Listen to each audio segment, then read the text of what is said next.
Bagi sebagian orang, agama adalah barang bisnis yang sangat menggiurkan, seperti komputer, ponsel, atau mobil.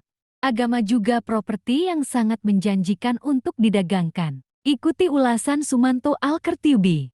Dalam konteks bisnis agama ini, umat beragama adalah pasar yang sangat menggairahkan, dan karena itu bisa dimanfaatkan atau dimanipulasi dengan baik oleh kaum kapitalis agama. Kaum kapitalis atau pedagang agama ini bisa saja seorang klerik, pendakwah, politisi, birokrat, akademisi, artis, jurnalis, pebisnis, penulis, dan masih banyak lagi. Siapapun mereka, apapun profesinya, yang jelas intinya adalah mereka menjadikan atau memanfaatkan agama sebagai atau layaknya barang dagangan untuk meraup keuntungan ekonomi politik dan material duniawi. Sebagian umat beragama memang seperti konsumen loyal dan faithful yang bisa dengan gampang membeli produk-produk keagamaan, sehingga menguntungkan bagi para pedagang dan tengkulak agama ini. Tentu saja tidak semua orang, termasuk umat beragama itu sendiri, mau atau bersedia membeli produk-produk keagamaan yang ditawarkan oleh kelompok kapitalis agama tadi. Di sejumlah negara di Eropa atau Australia, misalnya, seperti yang ditulis oleh Steve Bruce dalam God is Dead, Secularization in the West, agama sepi peminat. Jualan agama tidak laku. Di dunia akademik barat, agama memang telah menarik perhatian banyak pihak, tetapi sebatas untuk dikaji teks-teks, tradisi, dan sejarahnya bukan dipraktikkan ajaran, norma, dan nilai-nilainya. Fenomena di Eropa dan Australia di atas cukup kontras dengan Amerika dan Indonesia juga di sejumlah negara lain. Seperti di Arab dan Timur Tengah misalnya di mana telah terbukti bisnis agama ini memiliki banyak peminat dan pembeli. Baik Islam dari berbagai aliran dan organisasi maupun Kristen dari berbagai denominasi dan kongregasi. Yang merupakan dua agama misionaris Semit yang sangat kuat telah mendulang banyak kesuksesan dan keuntungan di kedua negara ini.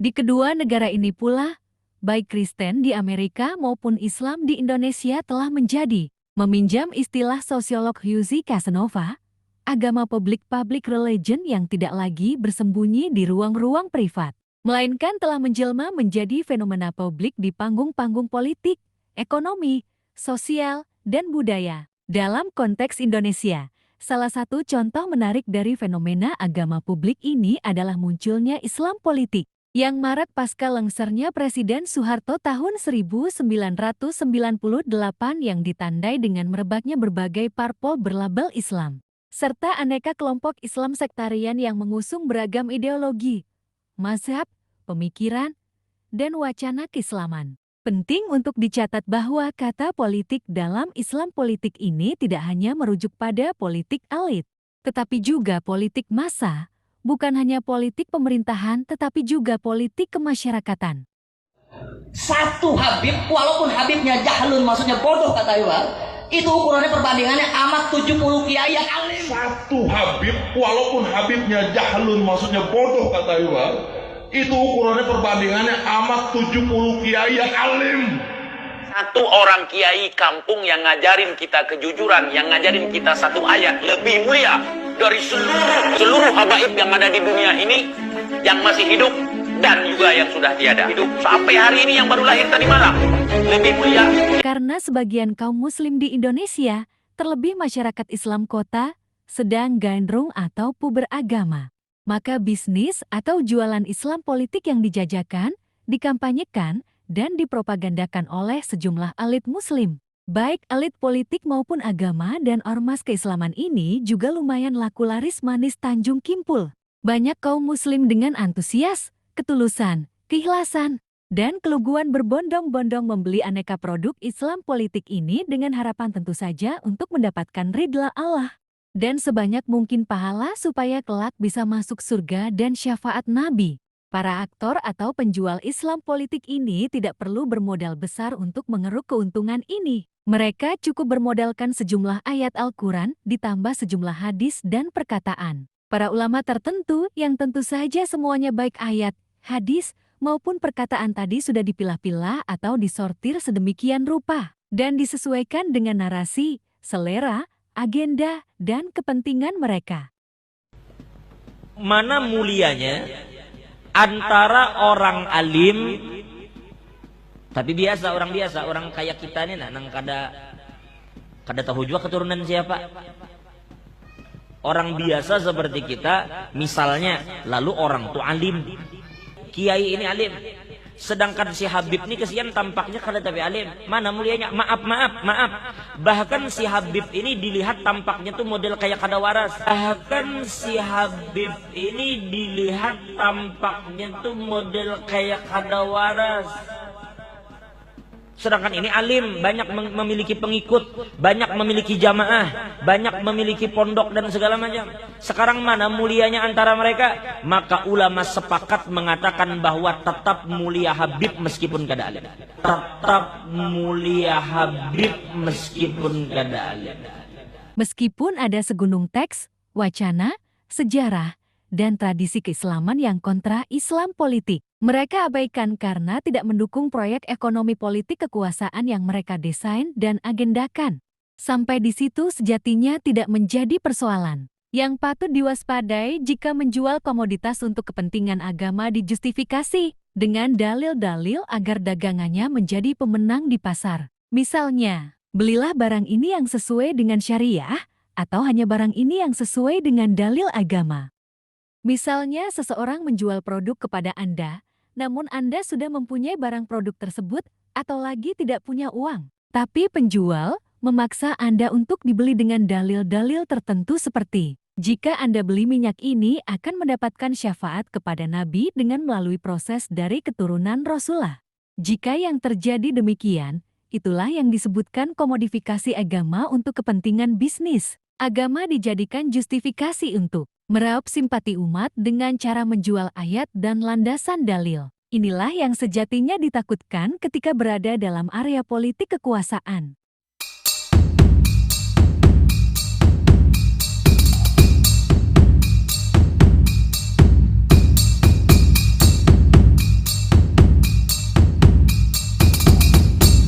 Dalam prakteknya, agama seringkali menjadi alat pembenaran untuk kepentingan politik kelompok dalam meraih kekuasaan. Politik layaknya kepentingan bisnis. Agama tidak diberlakukan sebagai cita ideal, tetapi alat untuk meraih pasar umat. Mengeksploitasi emosi keagamaan menjadi instrumen yang kerap dilakukan oleh para penjual agama. Agama yang mestinya mampu menjadi penyelamat manusia di dunia dan juga di akhirat justru malah dijadikan barang dagangan oleh para politisi dengan cara yang tak jauh berbeda dengan taktik marketing promosi. Teknik promosi yang paling sering dilakukan adalah dengan mengunggulkan kelompoknya dan mengadu domba mereka yang tidak satu suara dengan kelompok mereka. Klaim sebagai pembela agama, partai yang mewakili umat, atau bahkan partai Tuhan menjadi atribut dari marketing politik agama yang paling menjengahkan. Seolah mereka sedang mewakili Tuhan atas pilihan politik yang bersifat duniawi. Bahkan, ada pula ancaman seolah manusia akan menjadi kafir jika partai politik atau calonnya tidak terpilih atau menang kompetisi.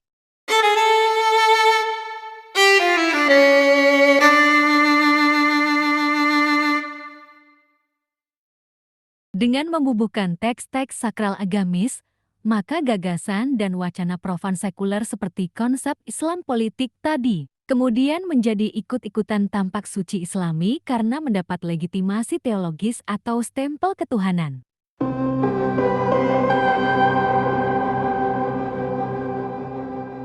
Meskipun sebetulnya Islam politik sebagai sebuah konsep maupun aksi dan gerakan politik tetap saja profan dan sekuler karena merupakan produk dari pemikiran dan kebudayaan manusia. Tetapi sebagian segmen publik masa Islam tidak memperdulikannya. Yang penting buat mereka, produk-produk itu ada dalil-dalil keislamannya.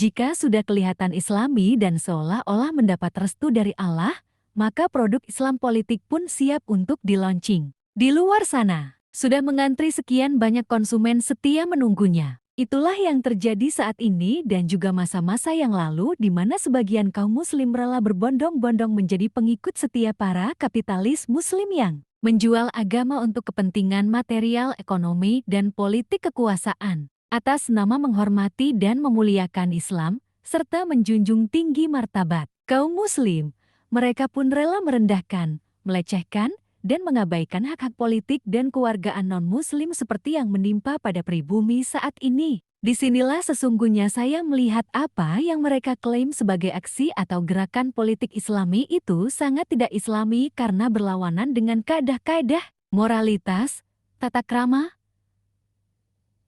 etika profetis, dan norma-norma kepolitikan yang digariskan dalam Al-Quran dan praktik-praktik kenabian.